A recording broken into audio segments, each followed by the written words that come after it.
বন্ধুরা, এটি এমন এক লোকের গল্প যে কিনা হঠাৎ করে এক মহিলার বাড়িতে ঢুকে পড়ে আর তাকে জোর করে তার সাথে থাকতে শুরু করে। সেই মহিলা লোকটির এমন আচরণে খুব বিরক্ত হয়ে পড়েছিল। দিন হোক বা রাত, সেই লোকটি বাড়িতে ভয় এবং হুমকির পরিবেশ তৈরি করে রেখেছিল। এখন প্রশ্ন হল, সেই মহিলা কি এই বিপজ্জনক লোকটির হাত থেকে রেহাই পাবে?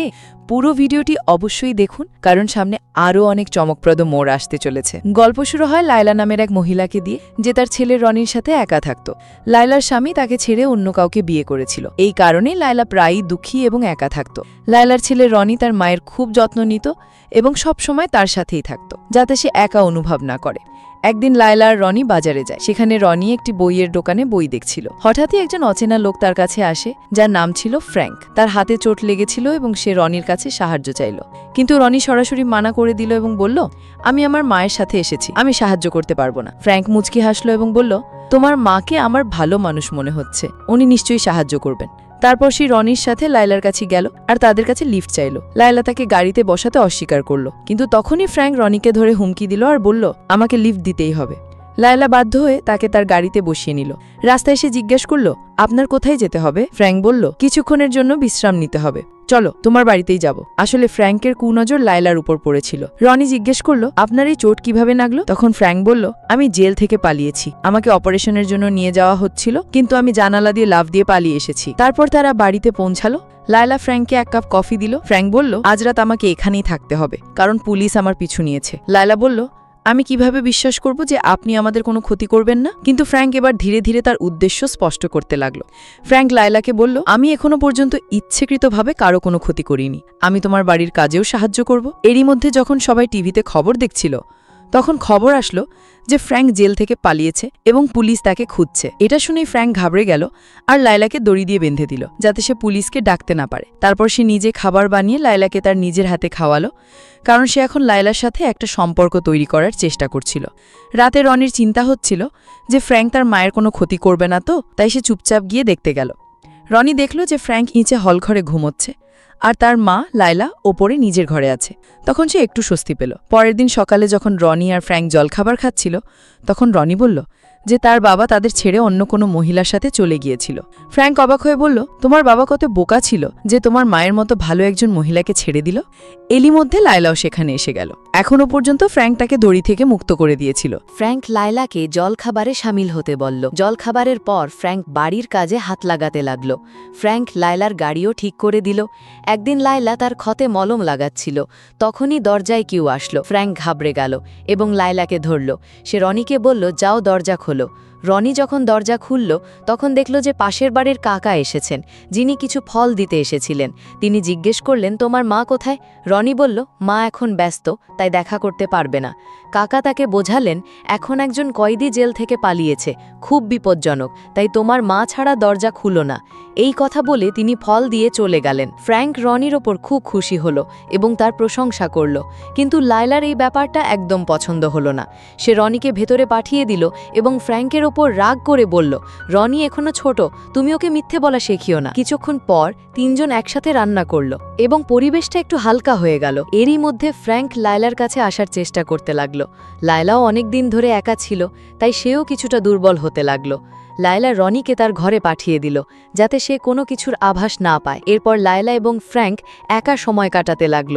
তখনই টিভিতে খবর আসলো যে পুলিশ এখনও ফ্র্যাঙ্ককে খুঁজছে। এটা দেখে ফ্র্যাঙ্ক লায়লাকে বলল, এবার আমাকে এখান থেকে যেতে হবে, যদি আমি এখানে থাকি তাহলে তোমরাও বিপদে পড়তে পারো। কিন্তু লায়লা তাকে থামালো এবং বলল, অন্তত আজকের রাত আমার কাছে থেকে যাও। ফ্র্যাঙ্ক রাজি হয়ে গেল আর পরের দিন সকালে বাড়ির মেরামতো পরিষ্কার করতে লেগে গেল। তারপর লায়লা রনিকে বাইরে কিছু জিনিস আনতে পাঠিয়ে দিল। এরপরে সে আর ফ্র্যাঙ্ক বাড়িতে গান চালিয়ে নাচতে লাগলো এবং মজার মুহূর্ত কাটাতে লাগলো। অন্যদিকে যখন রনি বাজার থেকে ফিরছিল, তখন সে রাস্তার দেওয়ালে ফ্র্যাঙ্কের ওয়ান্টেড পোস্টার লাগানো দেখতে পেল। একজন পুলিশ তাকে সাবধানে থাকতে বলল। যখন রনি বাড়িতে পৌঁছালো, তখন সে দেখল যে তার মা এবং ফ্র্যাঙ্ক আনন্দে নাচছে। কিছুক্ষণ পর লায়লার একজন বন্ধু তাদের বাড়িতে আসলো। রনি ছুটে তার কাছে গেল এবং বলল, আমি আমার মাকে ডাকছি। লায়লার বন্ধু বলল, আমার জরুরি কাজে বাইরে যেতে হবে, তাই তুমি আমার ছেলে বেরির খেয়াল রাখো। লায়লা প্রথমে মানা করল এবং বলল, আজ অনেক কাজ আছে, আমি রাখতে পারবো না। কিন্তু তার বন্ধু জেদ করল, তাই লায়লা রাজি হল এবং বেরিকে বাড়িতে রেখে দিল। ফ্র্যাঙ্ক সবাইকে নিয়ে মাঠে ক্রিকেট খেলতেও গেল এবং সবাই খুব মজা করে খেলল। রাতে সবাই একসাথে টিভি দেখছিল, তখনই লায়লার বন্ধু ফিরে আসলো। ফ্র্যাঙ্ক তাকে দেখে ভেতরের ঘরে চলে গেল। এরই মধ্যে বেরি টিভিতে ফ্র্যাঙ্কের ছবি দেখল এবং জোরে জোরে চিৎকার করতে লাগলো, কিন্তু তার মা তাকে চুপ করানোর জন্য বকা দিল এবং থাপ্পড়ও মারল। আসলে বেরি বলতে চেয়েছিল যে ফ্র্যাঙ্ক এখানেই লুকিয়ে আছে, কিন্তু তার মা বুঝতে পারল না। পরের দিন সকালে ফ্র্যাঙ্ক আর লায়লা রনিকে বলল যে সে যেন লাইব্রেরি থেকে কিছু বই নিয়ে আসে। রনি লাইব্রেরিতে গেল এবং সেখানে তার একটি মেয়ের সাথে দেখা হলো, যার নাম ছিল অ্যানা। সেই রনিকে বলল যে এখন সেও সেই স্কুলেই পড়বে যেখানে রনি পড়ে। অ্যানা রনিকে বলল যে আমার মা আমাকে আমার বাবার থেকে দূরে পাঠিয়েছে, আমি তোমাকে পরে বলছি কি করতে হবে, কারণ এখন সে আমার জীবন থেকে রেহাই পেতে চায়। এর উত্তরে রনি বলল, আমার বাড়িতেও একজন নতুন লোক থাকতে এসেছে, কিন্তু আমার মা তার সাথে বেশ খুশি আছে। অ্যানা বলল, যেমন আমার মা আমাকে একজন লোকের জন্য ছেড়েছে, কোথাও তোমার মাও এমনটা করবে না তো?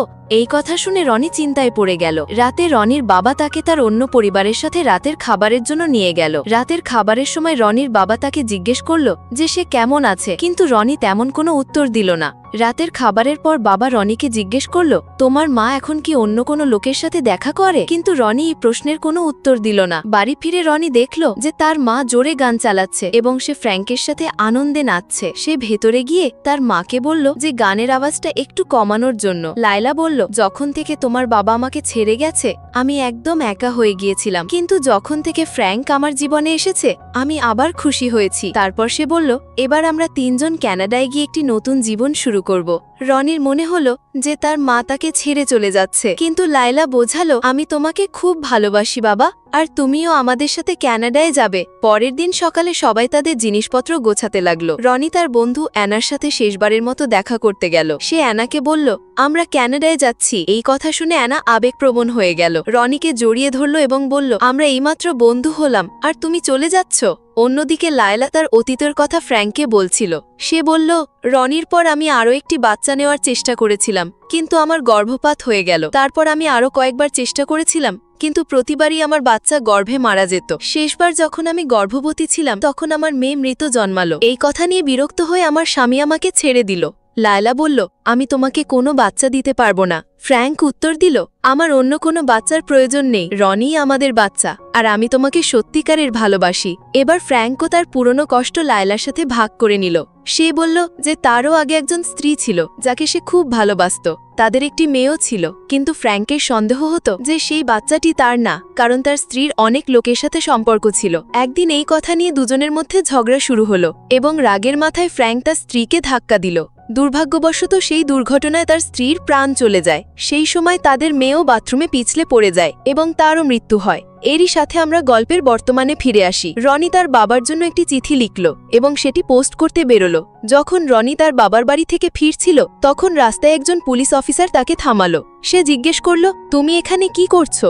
রনি বলল, এই তো এমনি হাঁটছিলাম। পুলিশ বলল, চলো আমি তোমাকে বাড়ি পৌঁছে দিচ্ছি। রনি বলল, আমার বাড়ি কাছেই, আমি চলে যাব। কিন্তু পুলিশ অফিসার তার কথা শুনল না এবং জোর করে তাকে বাড়ি পর্যন্ত পৌঁছে দিতে আসলো।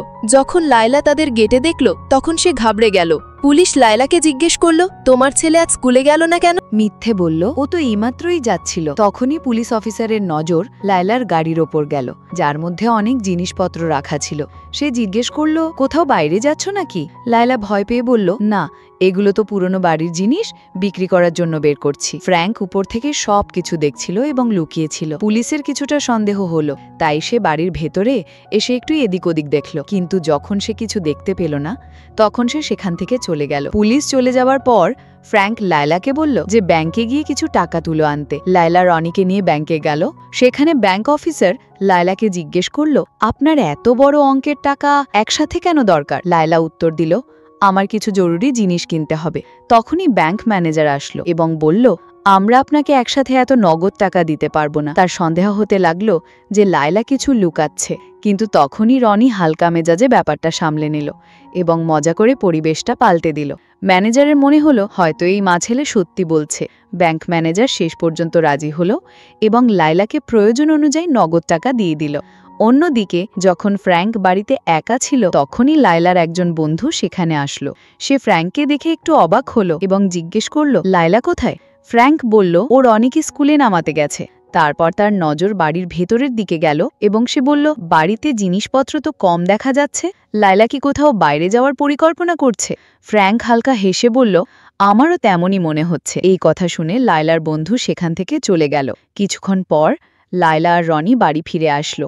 ফ্র্যাঙ্ক রনিকে বলল, তোমার বাবার ফোন এসেছিল, তুমি কি তাকে কোনো চিঠি পাঠিয়েছিলে? এটা শুনেই রনি তাড়াতাড়ি তার ঘরে গিয়ে ফোন করার চেষ্টা করল। ফ্র্যাঙ্কও তার পিছনে যেতে লাগলো, কিন্তু তখনই বাইরে থেকে পুলিশের সাইরেনের আওয়াজ আসলো। এটা শুনে ফ্র্যাঙ্ক ঘাবড়ে গেল এবং একটি পরিকল্পনা করল। সে লায়লা আর রনিকে চেয়ারের সাথে বেঁধে দিল, যাতে পুলিশ ভাবে যে সে তাদের বন্দি করে রেখেছে। এমনটা করলে পুলিশ শুধু তাকেই গ্রেফতার করবে এবং লায়লা রনির কোনো ক্ষতি হবে না। ফ্র্যাঙ্ক লায়লাকে বলল, আমি তোমাকে খুব ভালোবাসি, যদি তোমাকে বাঁচানোর জন্য আমাকে জেলে যেতে হয় তাহলে আমি যাব। তারপর সে লায়লাকে বিদায় জানিয়ে চুপচাপ বাইরে বেরিয়ে গেল। বাইরে গিয়ে ফ্র্যাঙ্ক নিজেকে পুলিশের হাতে তুলে দিল। পুলিশ তাকে ধরে ভেতরে আসলো এবং লায়লা রনিকে দড়ি থেকে মুক্ত করল। তাদের সত্যিই মনে হলো যে ফ্র্যাঙ্ক তাদের বন্দি করে রেখেছিল।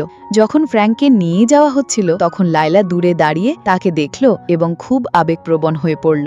পরের দিন লায়লা একজন আইনজীবীর সাথে দেখা করতে গেল এবং তাকে পুরো সত্যিটা জানালো। সে বলল, ফ্র্যাঙ্ক আমাদের সাথে কিছুই ভুল করেনি, সে একজন ভালো মানুষ। আইনজীবী তাকে বলল, ফ্র্যাঙ্কের কেস অনেক বড়, তাকে ছাড়াতে বছরের পর বছর লেগে যেতে পারে। আর যেহেতু তুমি একজন পলাতক আসামিকে তোমার বাড়িতে আশ্রয় দিয়েছ, তাই তোমার এবং রনির ওপরও আইনি ব্যবস্থা নেওয়া হতে পারে। অবশেষে আদালত ফ্র্যাঙ্ককে 25 বছরের সাজা শোনালো। লায়লা প্রতি সপ্তাহে জেলে গিয়ে ফ্র্যাঙ্কের দেখা করার চেষ্টা করত, কিন্তু তাকে দেখা করতে দেওয়া হতো না। সে তাকে অনেক চিঠিও লিখল, কিন্তু কখনো কোনো উত্তর আসত না। এদিকে লায়লা রনিকে তার বাবার কাছে পাঠিয়ে দিল, যাতে তার পড়াশোনায় কোনো বাধা না আসে।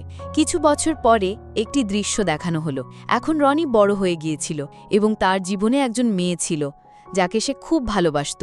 সে এখন সেই সব কাজ খুব সুন্দরভাবে করতে পারত যা ফ্র্যাঙ্ক তাকে শিখিয়েছিল, যেমন রান্না করা, জিনিসপত্র ভালোভাবে সামলানো এবং জীবনকে সঠিক দৃষ্টিকোণ থেকে দেখা। একদিন সে তার বাবার সাথে বসেছিল, তখনই তার বাবা তাকে বলল, আমি তোমার মায়ের সাথে খুব খারাপ করেছিলাম। উনি এই পৃথিবীর সবচেয়ে ভালো স্ত্রী ছিলেন, কিন্তু আমি তাকে কখনো বুঝতেই পারিনি। এখন তারও তার কাজের জন্য আফসোস হচ্ছিল। কিছু সময় পর আমরা দেখতে পেলাম যে রনি নিজের একটি ছোট রেস্তোরাঁ খুলেছে। সেখানে সে সেই সব সুস্বাদু খাবার বানাতো যা ফ্র্যাঙ্ক তাকে কখনো শিখিয়েছিল। একদিন রনির কাছে ফ্র্যাঙ্কের একটি চিঠি আসলো। তাতে লেখা ছিল, আমি খুব তাড়াতাড়ি জেল থেকে মুক্তি পাচ্ছি। আজও আমি তোমার মাকে ঠিক ততটাই ভালোবাসি যতটা আগে বাসতাম। যদি সে এখনও একা থাকে তাহলে আমি তার সাথে বাকি জীবন কাটাতে চাই। রনি উত্তরে ফ্র্যাঙ্ককে একটি চিঠি পাঠালো এবং লিখল, আমার বিয়ে হয়ে গেছে এবং আমি এখন আমার স্ত্রীর সাথে থাকি, কিন্তু আমার মা আজও সেই পুরনো বাড়িতেই আছে এবং সম্ভবত এখনও আপনারই অপেক্ষা করছে। এরপরে আমরা দেখতে পেলাম যে ফ্র্যাঙ্ক জেল থেকে মুক্তি পেল এবং সোজা লায়লার সাথে দেখা করার জন্য দৌড়ালো। এখন দুজনেই বৃদ্ধ হয়ে গিয়েছিল, কিন্তু যখন তাদের চোখাচোখি হলো তখন তাদের মন আবার সেই পুরনো অনুভূতিতে ভরে গেল। লায়লার ফ্র্যাঙ্ক একে অপরকে দেখে খুব আবেগপ্রবণ হয়ে গেল এবং একে অপরকে জড়িয়ে ধরল। তারপর দুজনেই সিদ্ধান্ত নিল যে এখন থেকে বাকি জীবন একসাথে কাটাবে, শান্তি এবং ভালোবাসার সাথে। আর এই সুন্দর মুহূর্তের সাথেই গল্প শেষ হলো।